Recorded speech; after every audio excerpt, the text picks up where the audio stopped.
వైసీపీలో అవకాశం లేకనే షర్మిల తెలంగాణలో పార్టీ పెట్టుకుందన్నారు వైసీపీ నేత వైవి సుబ్బారెడ్డి.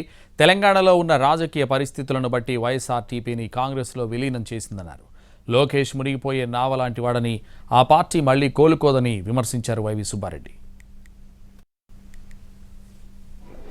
ఎవరు ఏ పార్టీలో చేరినా, ఎన్ని పార్టీలు కలిసి వచ్చినా, మొత్తం కలిసి వచ్చినా, 2 పార్టీలు 3 పార్టీలు కూటములుగా వచ్చినా సరే, మాకు పైన దేవుడు ఆశీస్సులు, జగన్మోహన్ రెడ్డి గారు అందిస్తున్న సంక్షేమ పథకాల వల్ల లబ్ధి పొందుతున్న కుటుంబాల ఆశీస్సులు మాకు తప్పకుండా ఉంటాయి. రాబోయే రోజుల్లో ప్రజలు మళ్ళా ఈ లబ్ధి పొందుతున్న కుటుంబాలు తప్పకుండా గౌరవ ముఖ్యమంత్రికి జగన్మోహన్ రెడ్డి గారే మళ్ళా ఈ రాష్ట్రానికి ముఖ్యమంత్రి కావాలి.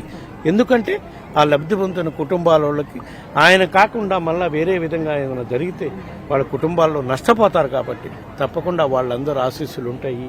ఎవరు ఏ పార్టీలో చేరినా సరే మాకు ఎటువంటి ఇబ్బంది ఉండదని మాకు అపారమైన నమ్మకం ఉంది. వాళ్ళకి రాజకీయ ఇది ఉండాలనుకుంటుంది. అది ఇక్కడ మన పార్టీలో అవకాశం లేకపోయిన పరిస్థితులు ఉన్నాయి. కాబట్టి లోగడ చెమ్మలమ్మ గారు తెలంగాణ పార్టీలో పోయి తెలంగాణ ప్రజలకు అండగా నిలబడతాను పోయారు. అక్కడ ఉన్న రాజకీయ పరిస్థితులను బట్టి ఆమె తీసుకున్న నిర్ణయం. దానికి మన పార్టీకి దీనికి సమస్య. ఆయన ఆల్రెడీ మునిగిపోయినా స్వామి, మునిగిపోయినా నా ఉంటే కదా పట్టుకోవటానికి, నా ఉంటే కదా. ఆయన ఆల్రెడీ మునిగిపోయింది.